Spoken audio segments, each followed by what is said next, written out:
Сәлем достар, сіздермен Салтанат.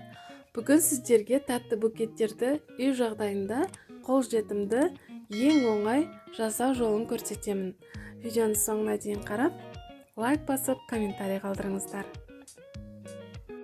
Ең алдымен өзімізге қажетті кез келген шоколадты таңдап аламыз.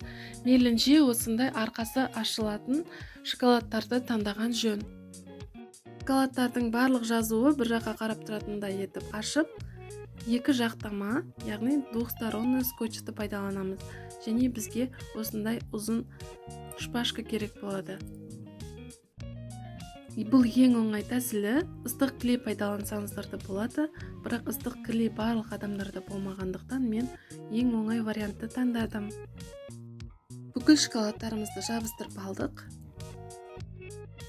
Енді букет жасауға арналған осындай қағазды пайдаланамыз. Оны ең оңай орау әдісімен ораймыз. Букетті орау әдісі көп. Егер бұл әдіс ұнамаса, өздеріңізге ұнайтын түрін таңдасаңыздар болады. Кез келген алғашқы жасап жатқан адамдар үшін өте ыңғайлы. Қолдары үйрену үшін де жақсы тәсіл. Букетімізді дайындап алдық. Енді шоколадымызды орналастырамыз. Шоколадтарымыз астына түсіп кетпей, көрініп тұрғаны дұрыс. Екі жақтама скотчымызды арқасына жабыстырып, сосын букетімізге жабыстыратын боламыз. Шоколадты қалаған шоколадтарыңызды жасасаңыздар болады. Осылай кезектестіре бірінші қатар, екінші және үшінші қатар етіп орналастырдым. Букетімізді осылай шоколадқа ыңғайластыра жинаймыз. Егер ыстық клейді пайдаланатын болсаңыздар, екі жақтама скотчтың орнына, онда шоколадтарымыз еріп қалмайтындай етіп, шпажкаларды орналастыру керек. Шпажкалар көрініп қалмау үшін тағы да кішкене қағаз бөлігін алып, осылай ішіне орналастырдым. Ұстайтын жерінде көрінбейтін етіп, тағы бір бумагамен ораймыз. Енді ұстайтын жерін ақ скотчпен жақсылап бекітіп аламыз.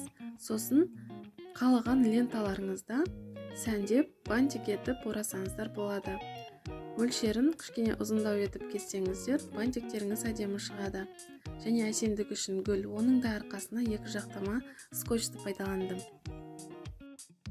Және осы жерлері ашық қалды кішкене, сол жерлерін екі жақтама скотчпен жабыстырып, әдемі етіп бекітіп алдым. Мерекелерде бизнес жасайтын қыздарға осы букеттің сомасы небәрі 1000 теңгеге жетпейтіндей сомада шықты. Мен небәрі 10 минуттың ішінде осы букетті жасадым, және барлық жері әдемі болып шықты.